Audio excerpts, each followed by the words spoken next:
तो पिछले क्लास में हम लोग डायमेंशनल फार्मूला के बारे में देख लिए थे कि डायमेंशनल फार्मूला निकालते कैसे हैं, डायमेंशनल फार्मूला होता क्या है और डायमेंशनल फार्मूला का यूज करके हम लोग कोई भी यूनिट को कैसे कन्वर्ट कर सकते हैं दूसरे यूनिट में, और उससे कुछ न्यूमेरिकल भी एक दो ठो बनाए थे। आज का जो लेक्चर होगा और आज का जो क्लास होगा उसमें dimensional analysis and its application, यानी हम लोग बेसिकली इसमें यह समझेंगे कि कैसे हम लोग डायमेंशन फार्मूला का यूज करके या डायमेंशनल का कॉन्सेप्ट को यूज करके हम लोग क्या क्या चीजें कर सकते हैं और उसका क्या यूज है बेसिकली। ठीक है, तो इसका बेसिकली दो यूज है। एक तो पहला यूज ये है कि कोई भी फिजिक्स का फार्मूला जो है वो सही है, करेक्ट है या नहीं, इस चीज का पता कर सकते हैं हम लोग। ठीक है, कि कोई भी फिजिक्स का फार्मूला है, जैसे मान लो आपको बोले कि v equal to u plus a t, ये चेक कर सकते हैं कि ये जो फार्मूला है वो डायमेंशनली सही है या नहीं। समझ पा रहे हैं, डायमेंशनली सही है या नहीं। दूसरा जो इसका यूज है, दूसरा जो डायमेंशन का हम यूज कर सकते हैं वो हम डिड्यूस कर सकते हैं फार्मूला। मतलब कोई फार्मूला हम लोग बना सकते हैं किसी चीज को कैलकुलेट करने के लिए, कोई फिजिकल फेनोमेना या फिर कोई भी फिजिकल क्वांटिटी को कैलकुलेट करने के लिए हम लोग कोई फार्मूला को डिराइव कर सकते हैं। तो बेसिकली इसका यहाँ पे अभी हम लोग दो यूज पढ़ेंगे। ठीक है, तो एप्लीकेशन जो है इसका डायमेंशनल एनालिसिस का, वो सबसे पहला पॉइंट हम लोग क्या देखेंगे इसमें, सबसे पहला पॉइंट हम लोग इसमें देखेंगे कि चेक करेंगे, टॉपिक है checking the dimensional consistency of equation. हम लोग ये चेक करके देखेंगे कि कोई भी डायमेंशनल फार्मूला जो है या कोई भी इक्वेशन जो है वो डायमेंशनली करेक्ट है या नहीं। ठीक है, तो सबसे पहला टॉपिक लिखिएगा, आप लोग को सबसे पहला पॉइंट ये लिखना है नोट्स में कि dimensional analysis and its application. ठीक है, क्या लिखना है आप लोग लिखो। तो लिख लिए, टॉपिक क्या लिखे हैं, dimensional analysis and its application. Topic लिखना है dimensional analysis and its application. ठीक है, अब हम लोग इसके अंदर दो टॉपिक पढ़ेंगे, उसमें से जो पहला टॉपिक है, जो पहला पॉइंट है वो लिखेंगे, पहला पॉइंट में हम लोग लिखेंगे checking the dimensional consistency of equation. Checking the dimensional consistency of equation. ठीक है, कि कोई भी इक्वेशन जो है वो डायमेंशनली करेक्ट है या नहीं, ये हम लोग चेक कर सकते हैं। तो सबसे पहले इस टॉपिक को लिख लीजिए। ठीक है, लिख लिए टॉपिक को। तो चलिए अब हम लोग इसको कुछ डेली लाइफ के बेसिस पे पहले समझते हैं, हम फिर इसकी बात करेंगे अब आगे। ठीक है, तो सबसे पहले हमको ये बताइए कि 2 metre plus 5 metre equal to 2 metre plus 5 metre equal to कितना होगा, 7 मीटर। क्या हो जाएगा, लेकिन यही अगर हम लिखें 2 metre plus 5 kg equal to what, तब क्या आंसर दोगे आप। 2 मीटर प्लस 5 केजी, क्या ये ऐड हो सकता है, ऐड हो सकता है, नहीं हो सकता है, क्योंकि ये दोनों क्वांटिटी अलग अलग यूनिट में है, दोनों क्वांटिटी अलग अलग यूनिट में है। तो सबसे पहला तो ये जरूरी है कि दो अगर कोई भी दो फिजिकल क्वांटिटी को हम ऐड कर रहे हैं या फिर कोई भी दो फिजिकल क्वांटिटी को हम सब्ट्रैक्ट कर रहे हैं, माइनस कर रहे हैं, तो दोनों फिजिकल क्वांटिटी जो है वो सेम यूनिट का होना चाहिए। उसका यूनिट क्या होना चाहिए, सेम होना चाहिए, इक्वल होना चाहिए।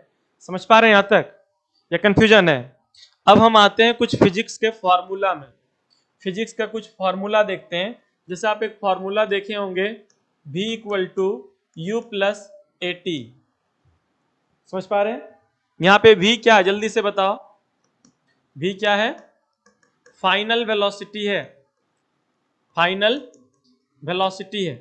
u क्या है, इनिशियल वेलोसिटी है, इनिशियल वेलोसिटी है। a क्या है, एक्सेलरेशन है, और t क्या है, टाइम है। ठीक है, लेकिन यहां पे देखो u के साथ कौन जुड़ रहा है, AT, और ये जुड़ करके क्या दे रहा है, V। अगर U और AT जुड़ करके V दे रहा है तो ये तीनों का यूनिट और डायमेंशन सेम होना चाहिए, तभी ये एक दूसरे से जुड़ेगा, नहीं तो ये ऐड नहीं हो सकता। समझ पा रहे हैं या कंफ्यूजन हो रहा है? ये बात समझ में आ रही है?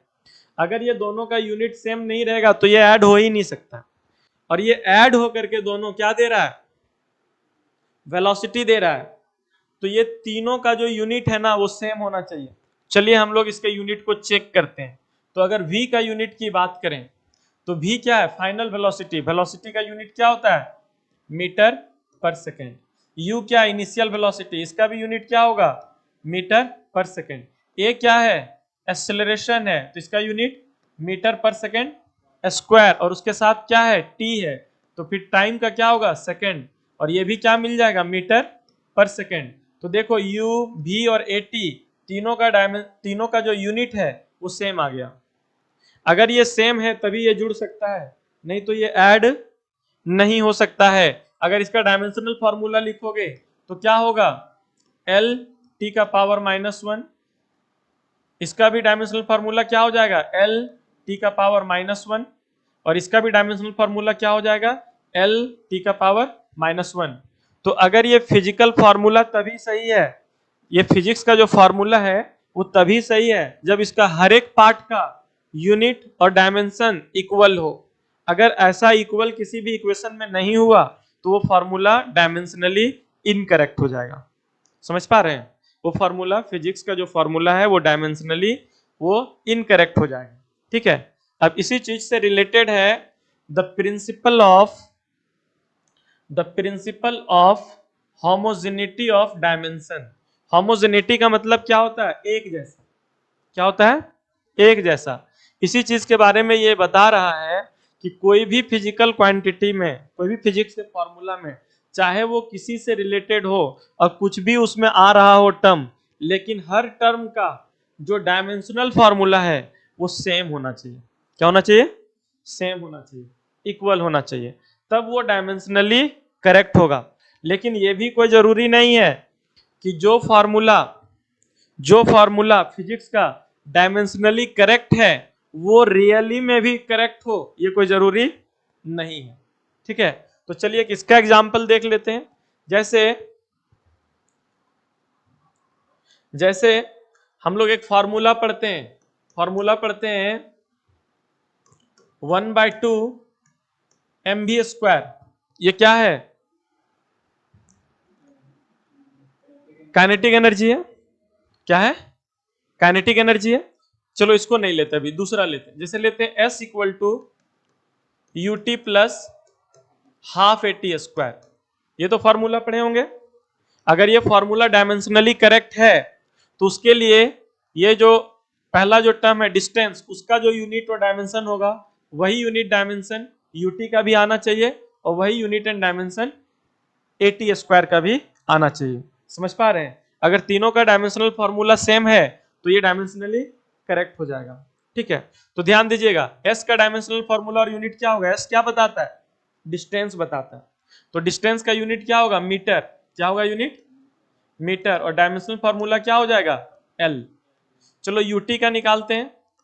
तो u का यानी इनिशियल वेलोसिटी का यूनिट क्या होगा, मीटर पर सेकेंड, और टाइम का क्या होगा, सेकेंड। ये पूरा कट करके क्या आ जाएगा, सेकेंड मीटर ही ना आ जाएगा, क्योंकि इसका पावर -1 है और इसका पावर +1 है। और जब इसका डायमेंशनल फॉर्मूला निकालोगे तो फिर L ही आ जाएगा। अगर आप अगर AT² का निकालिएगा तो 1/2 AT² का अगर निकालते हैं यूनिट, तो 1/2 तो यूनिटलेस है, ये नंबर है, इसका कोई यूनिट नहीं होगा। और एक्सेलरेशन का होगा मीटर पर सेकेंड स्क्वायर, और टाइम का होता है सेकेंड, लेकिन टाइम का पावर 2 है तो पावर 2। तो यहाँ पे सेकेंड का पावर -2 है, सेकेंड का पावर +2 है, ये तो कैंसिल हो जाएगा, सिर्फ बच जाएगा मीटर। और इसका भी डायमेंशनल फॉर्मूला क्या होगा, L होगा। तो यहाँ पे जो तीनों टर्म आया S, UT और हाफ AT², समझ पा रहे हैं, ये सबका डायमेंशनल फॉर्मूला सेम है, ये डायमेंशनली करेक्ट है।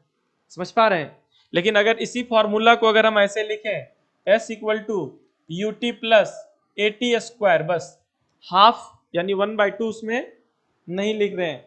तब भी अगर हम इसको डायमेंशनली चेक करेंगे तो S का डायमेंशन L आ जाएगा, ut का भी L आ जाएगा और at स्क्वायर का भी L आ जाएगा, और ये डायमेंशनली करेक्ट हो जाएगा। डायमेंशनली क्या होगा? करेक्ट हो जाएगा। लेकिन एक्चुअली नॉट करेक्ट, लेकिन एक्चुअली ये करेक्ट नहीं होगा। समझ पा रहे हैं? तो कोई जरूरी नहीं है कि ये देखिए, ये जो इक्वेशन आया है फिजिक्स का, फिजिक्स में जो हम लोग मोशन का जो इक्वेशन ये यूज किए हैं, तो यहां पे ये डायमेंशनली भी करेक्ट है। समझ में आ रहा है? और इसको अगर डेली लाइफ में यूज करके अगर किसी चीज को कैलकुलेट करोगे डिस्टेंस को, तो वो भी सही बताएगा। ये डायमेंशनली करेक्ट है, लेकिन ये जो रिजल्ट देगा वो सही नहीं देगा, बल्कि ये डायमेंशनली करेक्ट है। तो कोई फिजिकल फॉर्मूला या कोई फिजिक्स का फॉर्मूला अगर डायमेंशनली करेक्ट है, तो कोई जरूरी नहीं है कि वो रियली भी करेक्ट होगा। इस बात को एनसीईआरटी में यहां पे लिखा गया है, इस जगह पे देखिए क्या लिखता है, if an equation fails this consistency test it is proved wrong. अगर कोई इक्वेशन, अगर डायमेंशनल फॉर्मूला हर पार्ट का सेम नहीं आता है, फेल हो जाता है, अलग अलग आ जाता है, तो वो इक्वेशन रॉन्ग है। क्या है? रॉन्ग है। बट इफ इट पास, और अगर डायमेंशनली सबका डायमेंशन सब पार्ट का सेम आ जाता है, डायमेंशनली ये पास हो गया, it is not proved right.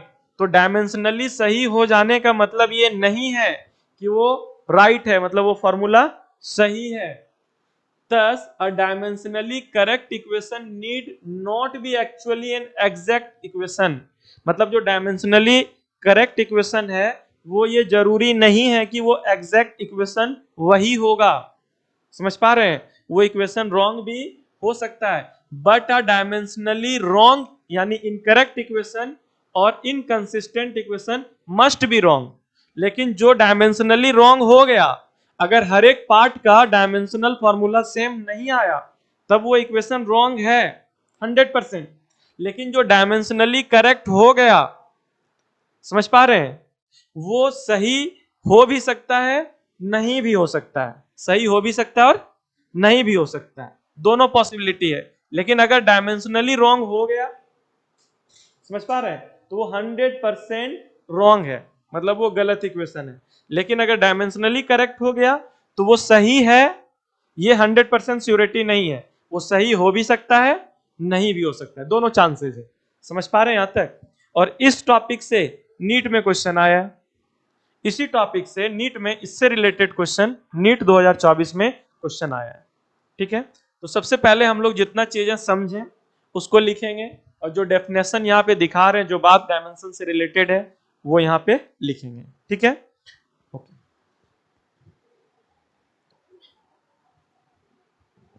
तो देखिए, सबसे पहले आप लोग क्या लिखिएगा? The principle of homogeneity of dimension.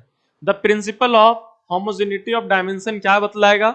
ये कहता है कि each term in a dimensional equation must have the same dimension on both side. अगर कोई भी फिजिक्स का फॉर्मूला लिखते हैं, जैसे v equal to u plus a t, तो हर एक टर्म का डायमेंशनल फॉर्मूला सेम होना चाहिए, तभी ये टर्म आपस में ऐड या सब्ट्रैक्ट हो सकता है, नहीं तो फिर ये ऐड और सब्ट्रैक्ट नहीं हो पाएगा।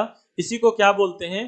Principle of homogeneity of dimension. अब बताइए, यहाँ पे हम लोग पीछे देख चुके हैं ना कि यहाँ पे क्या था? v का डायमेंशनल फॉर्मूला एल टी का पावर -1, u का भी डायमेंशनल फॉर्मूला एल टी का पावर -1, और जो ए टी का निकालते हैं तो एक्सेलरेशन का होता है एल टी का पावर -2, और टाइम का हो जाएगा t। ये भी किसके बराबर हो जाएगा? एल टी का पावर -1। और ये तीनों टर्म का डायमेंशनल फॉर्मूला सेम है, तब ये जाकर के डायमेंशनली करेक्ट है, और ये एक दूसरे से ऐड हो सकता है। समझ पा रहे हैं?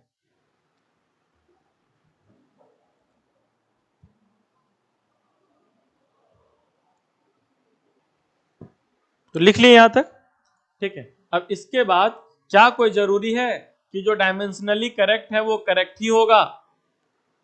ये कोई जरूरी नहीं है कि कोई फिजिक्स का फॉर्मूला जो डायमेंशनली करेक्ट है वो 100% करेक्ट इक्वेशन हो, ये कोई जरूरी नहीं है। तो अब इस सेंटेंस को लिखेंगे, इस सेंटेंस को लिखने के बाद इसके बाद ये दोनों एग्जाम्पल को लिखेंगे, ये जो हम लोगों ने समझा है उसको लिखेंगे, ठीक है। और इससे पहले हम लोग इस सेंटेंस को नोट्स में लिखेंगे,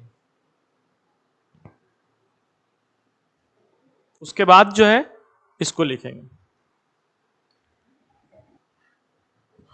तो चलिए देखते हैं कि इस डायमेंशनल कंसिस्टेंसी से, और ये जो डायमेंशनली हम लोग कोई भी फिजिकल फॉर्मूला को जो चेक कर रहे थे कि वो डायमेंशनली करेक्ट है या नहीं, इससे नीट 2024 में जो क्वेश्चन आया वो है क्या। तो क्वेश्चन है कि a force defined by F equal to alpha t square plus beta t acts on a particle at a given time t. यानी एक फोर्स है, जो फोर्स को अगर हम डिफाइन करें तो F equal to alpha t square plus beta t, यानी वेरिएबल फोर्स है जो किसी पार्टिकल पे लग रहा है और टी टाइम में ये फोर्स लग रहा है, जब टाइम टी हो रहा है उस समय ये फोर्स लग रहा है। The factor which is dimensionless if alpha and beta are constant. तो इसमें से कौन सा फैक्टर जो होगा जो डायमेंशन लेस होगा, मतलब किसका इसमें कोई भी डायमेंशनल फॉर्मूला नहीं होगा। और ये क्वेश्चन आया है नीट 2024 में, ठीक है। तो सबसे पहले हम अल्फा और बीटा का डायमेंशनल फॉर्मूला निकालने की कोशिश करेंगे, वहीं से क्वेश्चन हमारा सॉल्व हो जाएगा। तो सबसे पहले फोर्स का फॉर्मूला क्या, जल्दी से बताइए। F इक्वल टू दिया है alpha t square plus beta T. अब बताइए फोर्स का डायमेंशनल फॉर्मूला क्या होता है। अगर ये फॉर्मूला करेक्ट होगा फिजिक्स के अकॉर्डिंग, अगर ये फॉर्मूला करेक्ट होगा तो हर पार्ट का डायमेंशनल फॉर्मूला सेम होना चाहिए। समझ पा रहे हैं? तो फोर्स का डायमेंशनल फॉर्मूला क्या होता है? फोर्स का डायमेंशनल फॉर्मूला होता है एम एल टी का पावर -2, एम एल टी का पावर -2 होता है, ठीक है। तो अल्फा इंटू टी स्क्वायर का भी जो है डायमेंशनल फॉर्मूला यही होना चाहिए, एम एल टी का पावर -2। सेम डायमेंशनल फॉर्मूला होगा तभी तो ये एक दूसरे के साथ जुड़ेगा। समझ पा रहे हैं? और जो बीटा इंटू टी जो है इसका भी dimensional formula M L T का पावर -2 होना चाहिए। समझ पा रहे हैं? यहां तक कोई डाउट हो रहा है क्या? चलिए तो हम यहां देखते हैं कि अल्फा का डायमेंशनल फॉर्मूला क्या होगा। हमको अल्फा का डायमेंशनल फॉर्मूला नहीं पता, तो हम अल्फा लिख दे रहे हैं। टी का तो पता है ना, टाइम का टी स्क्वायर होगा। समझ पा रहे हैं? और इधर क्या है, एम एल टी का पावर -2। अगर ये टी को अगर इधर ले जाते हैं तो ये डिवाइड में चला जाएगा। तो अल्फा का जो डायमेंशनल फॉर्मूला होगा, अल्फा का जो डायमेंशनल फॉर्मूला होगा वो हो जाएगा एम एल टी का पावर -4। समझ पा रहे हैं? और बीटा का जो डायमेंशनल फॉर्मूला होगा बीटा का, तो यहाँ पे एम एल टी का पावर -2 तो पहले से है, और ये टाइम जो है उसका डायमेंशनल फॉर्मूला टी होगा, इधर ले जाएंगे डिवाइड में तो हो जाएगा -3। समझ पा रहे हैं? तो अल्फा का जो डायमेंशनल फॉर्मूला मिला है वो क्या है, एम एल टी का पावर -4, और बीटा का जो मिला है निकला है डायमेंशनल फॉर्मूला वो है एम एल टी का पावर -3। क्लियर है यहां तक? अब हम देखते हैं इक्वेशन 1 में। इक्वेशन 1 में बीटा बाय अल्फा है, डायमेंशनली लेस होना चाहिए। तो बीटा का क्या है dimensional formula, M L T का पावर -3, और फिर टाइम है तो उसका हो जाएगा टी, और बाय में अल्फा का क्या है, एम एल टी का पावर -4। तो क्या ये दोनों सेम आ रहा है, एम एल ये तो कट जाएगा, टी का पावर यहाँ पे आ जा रहा है -2 और यहाँ पे आ जा रहा है टी का पावर -4, तो ये तो कट नहीं रहा है, तो ये डायमेंशनली या डायमेंशनलेस नहीं होगा। अब चलिए इसको देखते हैं। अगर alpha into T into beta लिखते हैं तो अल्फा का क्या है, एम एल टी का पावर -3 इंटू टी, और बीटा का क्या है, एम एल टी का पावर -3, सॉरी अल्फा का क्या था, एम एल टी का पावर -4। तो ये एम एल तो कट जाएगा, क्या बच जाएगा, टी का पावर -4 में टी मल्टीप्लाई होगा तो टी का पावर -3, और नीचे भी टी का पावर -3, ये भी कट जाएगा, तो ये हो गया डायमेंशन लेस। तो ऑप्शन 2 इसका करेक्ट होगा। समझ पा रहे हैं? ऑप्शन 1 में तो डायमेंशन पूरा कटा नहीं, ऑप्शन 2 में डायमेंशनली पूरा ये कट गया, यानी ये क्वांटिटी जो है अल्फा टी बाय बीटा ये डायमेंशन लेस होगा और ऑप्शन 2 इसका करेक्ट आंसर होगा। कुछ समझ पाए कि कैसे ये बना? तो आइए अब एक एनसीईआरटी का क्वेश्चन देखते हैं। एनसीईआरटी का जो एग्जाम्पल है, एग्जाम्पल 1.3 क्या लिखता है? देखिए, let us consider an equation. मान लेते हैं ये एक फिजिक्स का कोई फॉर्मूला, एक इक्वेशन है जहां पे where m is the mass, जहां पे m मास बता रहा है बॉडी का, v इट्स वेलोसिटी, v जो है बॉडी का वेलोसिटी बता रहा है, g इज द एक्सेलरेशन और g जो है वो ऑब्जेक्ट का एक्सेलरेशन बता रहा है ड्यू टू ग्रेविटी, अर्थ जिस एक्सेलरेशन से खींच रहा है, h जो है वो हाइट बता रहा है। चेक करना है कि ये इक्वेशन जो है वो डायमेंशनली करेक्ट है या नहीं। अगर ये इक्वेशन डायमेंशनली करेक्ट अगर होगा तो LHS और RHS में जो टर्म है वो दोनों का डायमेंशनल फार्मूला सेम होना चाहिए। क्लियर है? तो सबसे पहले चलिए हम लोग LHS का यानी 1/2 m v स्क्वायर का डायमेंशनल फार्मूला निकालते हैं। तो मास का क्या होगा dimensional formula? Capital M। Velocity का क्या होगा? L t का पावर -1 और यहाँ पे पावर 2 है तो स्क्वायर लगाएंगे तो क्या मिल जाएगा? मास का m L स्क्वायर t का पावर -2 हो जाएगा, कंबाइन करेंगे तो ml स्क्वायर t का पावर -2 हो गया। ये डायमेंशनल फार्मूला किसका हुआ? LHS का। किसका? LHS का।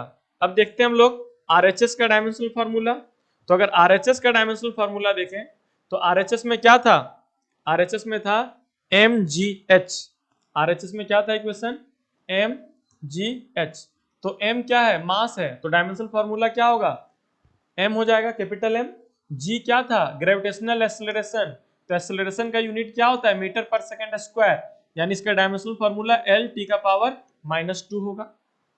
तो यहाँ पे डायमेंशनल फार्मूला g का लिख दिए और हाइट क्या है? एक तरह का लेंथ ही है तो है, हाइट एक तरह का लेंथ होता है तो उसका डायमेंशनल फार्मूला L होगा। सबको कंबाइन करेंगे तो ये मास के लिए m, L से मल्टीप्लाई होगा तो L स्क्वायर t का पावर -2, पूरा कंबाइन करेंगे तो m L स्क्वायर t का पावर -2 हो जाएगा। तो जो LHS और RHS दोनों जगह का जो डायमेंशनल फार्मूला है वो सेम आ गया। RHS में भी क्या आ गया? m L स्क्वायर t का पावर -2 और LHS में भी क्या आया था? m L स्क्वायर t का पावर -2 और दोनों साइड का डायमेंशनल फार्मूला करेक्ट है, यानी ये डायमेंशनली ये इक्वेशन करेक्ट है क्योंकि दोनों साइड का डायमेंशनल फार्मूला सेम है। समझ पा रहे हैं यहां तक या कंफ्यूजन? नेक्स्ट जो टॉपिक है जो हम लोगों को पढ़ना है, यहाँ पे कुछ और क्वेश्चंस दिया हुआ है एनसीईआरटी में जो आप ये चेक करके देख सकते हैं कि कौन डायमेंशनली करेक्ट है और कौन डायमेंशनली करेक्ट नहीं है। तो ये एज ए होमवर्क है आप लोगों का, इसको चेक कीजिएगा।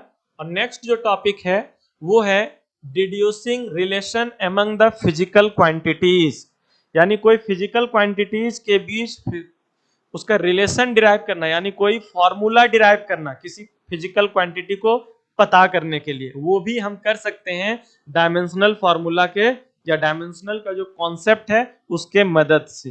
ठीक है, तो अगला जो टॉपिक लिखेंगे वो लिखेंगे डिड्यूसिंग रिलेशन, सॉरी क्या लिखेंगे? Deducing relation among the physical quantities. चलिए लिखिए इसको जल्दी से। तो चलिए इस टॉपिक को हम लोग जो एग्जाम्पल 1.5 है उससे समझते हैं। ठीक है, तो एग्जाम्पल 1.5 क्या कह रहा है? एग्जाम्पल 1.5 में गिवन है कि consider a simple pendulum having a Bob attached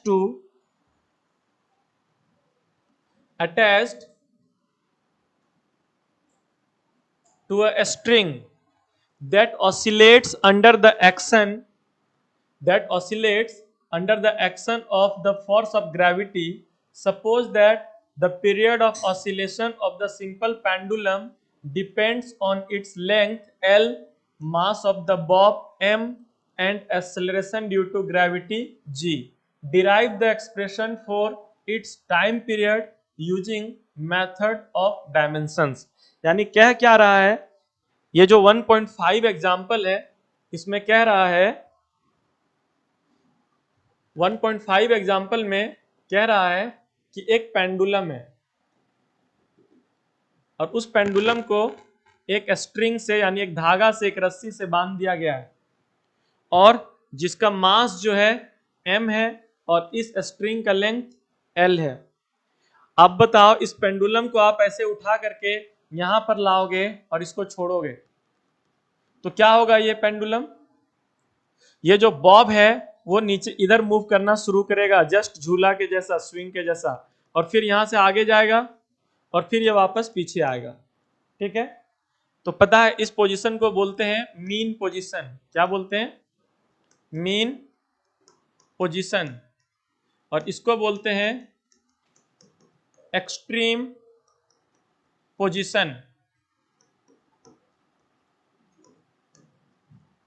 ठीक है, अगर हम इस पेंडुलम को इस पोजीशन से स्टार्ट करते हैं तो ये यहां से चल करके इस अपोजिट एक्सट्रीम तक जाएगा और फिर वापस जितना देर में यहां आएगा उस टाइम को हम लोग बोलते हैं टाइम पीरियड। क्या बोलते हैं? Time period. टाइम पीरियड यानी time taken to complete one oscillation. One oscillation, एक ऑसिलेशन करने में जो टाइम लेता है उसी को क्या बोलते हैं? Time period. क्वेश्चन कहता है कि इस पेंडुलम का जो टाइम पीरियड है वो 3 बातों पे डिपेंड करता है। कितने बातों पे डिपेंड करता है? 3। पहला कि इसका बॉब का मास कितना है, दूसरा इस रस्सी का लेंथ कितना है, तीसरा अर्थ इसको किस एक्सेलरेशन से, किस फोर्स से खींच रहा है। अगर अर्थ इसको अपने तरफ खींचे नहीं तो आप ऐसे ऊपर में उठा के रखो तो वो ऊपर में ही रह जाएगा, नीचे की तरफ नहीं आएगा, ऑसिलेशन करेगा ही नहीं। तो इसका जो टाइम पीरियड है, यानी जो टाइम पीरियड है वो क्वेश्चन के अकॉर्डिंग जो टाइम पीरियड है इसका वो किस पे डिपेंड होगा? मास, लेंथ और जी पे। यहां तक समझ पा रहे हैं? तो जो टाइम पीरियड होगा वो मान लेते हैं कि वो डायरेक्टली प्रोपोर्शनल होगा मास, लेंथ और जी का। समझ पा रहे हैं? लेकिन यहाँ पे मास को कितने बार यूज किया जाएगा, लेंथ को कितने बार यूज किया जाएगा, जी को कितने बार यूज किया जाएगा टाइम को निकालने के लिए, ये नहीं पता। मास को एम स्क्वायर के टर्म में यूज किया जाएगा या एल को एल स्क्वायर के टर्म में यूज किया जाएगा या जी का पावर 1/2 रहेगा या कोई डिवाइड में रहेगा या कोई मल्टीप्लाई में रहेगा, ये सब अभी हमको पता नहीं है। सिर्फ हमको ये बताया गया है कि टाइम पीरियड आप पेंडुलम का ये 3 चीजों की मदद से, 3 फिजिकल क्वांटिटी के मदद से आप पता कर सकते हैं। तो मास को कितने टाइम यूज किया जाएगा, एम यूज किया जाएगा या एम स्क्वायर यूज किया जाएगा या रूट एम यूज किया जाएगा, क्या यूज किया जाएगा ये नहीं पता। तो अभी हम मान लेते हैं कि मास को ए टाइम यूज करेंगे, एल को बी टाइम यूज करेंगे और जी को सी टाइम यूज करेंगे। आपका जो यहाँ पे बुक में जो सॉल्व किया है वहां पे एक्स वाई जेड माना है कि मास को x टाइम, l को y टाइम और अच्छा वो अलग टाइप से लिखा है, वो उसका इक्वेशन अगर देखें उसके इक्वेशन के अकॉर्डिंग, बुक के इक्वेशन के अकॉर्डिंग हम लिखते हैं तो t directly proportional l g m मान लेते हैं। l को x टाइम यूज करते हैं, g को y टाइम और m को z टाइम यूज करेंगे। अब प्रोपोर्शनल हटाएंगे तो मान लेते हैं कि यहाँ पे प्रोपोर्शनल हटाने से एक कांस्टेंट आएगा, जो हो सकता है कोई कांस्टेंट हो, जैसे 2 हो, 4 हो, 5 हो, पाई हो, ये सब कुछ हो। ठीक है ना, जो फिजिकली उसको सही कर रहा हो, क्योंकि डायमेंशनल फॉर्मूला में अभी हम लोग पहले देख चुके हैं कि S equal to u t plus half a t square formula लिखा हुआ है या S equal to u t plus a t square लिखा है। डायमेंशनली दोनों सही है, लेकिन जो रियलिटी में 1/2 जिसमें लगा है वो सही है। समझ पा रहे हैं? तो यह जो फॉर्मूला बताएगा उसके साथ अगर 1/2 है, 3 है, 5 है, 10 है, पाई है, तो इसके बारे में ये कुछ नहीं बता पाता है। वो डेली लाइफ के एक्सपीरियंस या फिर एक्सपेरिमेंट के थ्रू पता चलता है कि उसके थ्रू कौन सा नंबर और वहां पे ऐड करना पड़ेगा फॉर्मूला में, तब जाकर के वो करेक्ट आंसर दे पाएगा। तो मान लेते हैं कि अभी क्या है कि कांस्टेंट है के। क्या है? के कांस्टेंट यूज किया जा रहा है। अब बताओ अगर ये t इक्वल टू के, एल का पावर x, जी का पावर y और m का पावर z, अगर ये करेक्ट फॉर्मूला होगा तो करेक्ट फॉर्मूला होने के लिए कंडीशन क्या है कि LHS और RHS का डायमेंशनल फॉर्मूला इक्वल होना चाहिए। अगर प्रिंसिपल ऑफ होमोजेनिटी के अकॉर्डिंग इसको सॉल्व करेंगे तो अगर दोनों साइड LHS और RHS अगर दोनों साइड का डायमेंशनल फॉर्मूला सेम रहेगा तब ये फॉर्मूला करेक्ट होगा, नहीं तो ये फॉर्मूला करेक्ट नहीं होगा। तो चलिए बताइए टाइम का डायमेंशनल फॉर्मूला क्या होगा? T होगा। समझ पा रहे हैं यहां तक? और k कोई डायमेंशन, क्योंकि ये कांस्टेंट है जिसको भी हम डायमेंशन लेस मान लेते हैं। L लेंथ का डायमेंशनल फॉर्मूला क्या होगा? L होगा। और कितने टाइम यूज किया गया है? x। समझ पा रहे हैं? g क्या है? एक्सेलरेशन है, तो इसका डायमेंशनल फॉर्मूला क्या होगा? L t का पावर -2। कितने टाइम यूज किया गया है? y। और m क्या है? मास है, तो इसका डायमेंशनल फॉर्मूला m होगा। और ये कितने टाइम यूज किया गया है? z time. क्या यहाँ पे टाइम के इक्वेशन में इधर LHS का जो डायमेंशनल फॉर्मूला है, क्या उसमें मास, लेंथ, टाइम ये सब है? नहीं है। तो हम इसको क्या करेंगे, क्योंकि दोनों साइड इक्वेट करना है, इसीलिए मास का पावर ले लेंगे 0, लेंथ का पावर ले लेंगे 0 और टाइम का पावर क्या है? 1 है। चलिए अब कंबाइन करते हैं। यहाँ L का पावर क्या है? x है, और यहाँ L का पावर क्या है? y है, और मल्टीप्लाई में है तो क्या हो जाएगा? L का पावर x प्लस y हो जाएगा। समझ पा रहे हैं? या फिर अगर हम मास को पहले लिखें, मास को अगर हम पहले लिखते हैं तो m का पावर क्या हो जाएगा? z हो जाएगा। L का पावर क्या हो जाएगा? x प्लस y हो जाएगा। और t का पावर क्या हो जाएगा?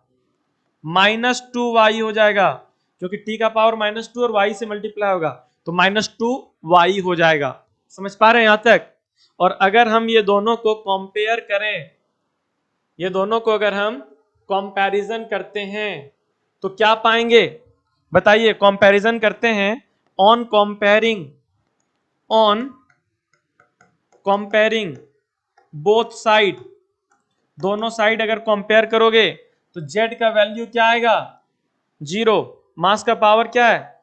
0। और यहां मास का पावर क्या है? z है, तो z का वैल्यू क्या आएगा? 0। L का पावर यहाँ क्या है? x प्लस वाई, और यहाँ L का पावर क्या है? 0। तो क्या हो जाएगा? x प्लस वाई का भी वैल्यू क्या होगा? 0 होगा। t का पावर क्या है यहाँ पे? 1, और यहाँ t का पावर क्या है? -2y। तो -2y किसके इक्वल होगा? 1 का। तो y इक्वल टू किसके बराबर होगा? -1/2 के बराबर होगा। समझ पा रहे हैं यहां तक? तो अब हम यहां से अगर हम टाइम का इक्वेशन लिखें t इक्वल टू, तो k कांस्टेंट, L का पावर क्या था? x था, तो L का पावर x। अब x का तो वैल्यू नहीं पता, तो हम लोग सबसे पहले z का तो वैल्यू पता है कि 0 है, y का वैल्यू पता है -1/2 है। यहां से हम लोग x का वैल्यू निकालते हैं। तो x का वैल्यू अगर निकालेंगे तो x इक्वल टू -y हो जाएगा। x इक्वल टू माइनस, और y का वैल्यू क्या है? -1/2 है, तो क्या हो जाएगा? x का वैल्यू +1/2 हो जाएगा। समझ पा रहे हैं यहां तक? तो अगर हम t का वैल्यू निकालें तो t इक्वल टू क्या था? कांस्टेंट, L का पावर x, तो L का पावर x, तो x का वैल्यू क्या आया है? 1/2, तो L का पावर हो जाएगा 1/2। फिर उसके बाद क्या है? g का पावर y, तो g लिखेंगे, और y का वैल्यू क्या आया है? -1/2। उसके बाद मास है, और मास का पावर क्या है? z, और z का वैल्यू क्या आया है? 0 आया है। क्या आया है? 0। यानी t जो होगा वो k इंटू L का पावर 1/2, और अगर g को डिवाइड में ले जाएं तो पावर जो नेगेटिव है वो पॉजिटिव हो जाएगा, और मास का पावर 0, किसी का भी पावर 0 रखो तो 1 होता है। यानी टाइम का जो इक्वेशन होगा t इक्वल टू वो k, और दोनों में पावर 1/2 है, अगर पावर हटाएंगे तो रूट लग जाएगा, तो k √L/g। और प्रैक्टिकली जब इसको पेंडुलम के टाइम पीरियड को जब कैलकुलेट किया गया और उसके बेसिस पे जब कांस्टेंट का वैल्यू पता लगाया गया तो k के प्लेस पे आता है 2π। k के प्लेस पे क्या आता है? k के प्लेस पे आता है 2π। तो रियल में जो टाइम पीरियड जो पेंडुलम का होगा और उसका जो फॉर्मूला निकलेगा टाइम पीरियड को कैलकुलेट करने के लिए, वो हो जाएगा 2π √L/g। L/G। और इस तरीके से हम लोग डायमेंशनल कॉन्सेप्ट को या डायमेंशनल फॉर्मूला को यूज करके हम किसी इक्वेशन को डिराइव कर सकते हैं। यहां पे सिंपल पेंडुलम का टाइम पीरियड कैसे कैलकुलेट किया जाएगा इसको डिराइव कर लिए। तो दो एप्लीकेशन यहां पे हम लोग सीखें, डायमेंशनल कॉन्सेप्ट, डायमेंशनल फॉर्मूला का या डायमेंशनल एनालिसिस करके हम दो चीजें कर सकते हैं। पहला तो फिजिकल फॉर्मूला को चेक कर सकते हैं कि वो करेक्ट है या नहीं, समझ पा रहे हैं। दूसरा, अगर कोई फिजिकल फॉर्मूला नहीं पता है तो उसको हम लोग डिराइव भी कर सकते हैं। तो ये दो चीज पढ़ना था हम लोगों को यहां तक, ठीक है।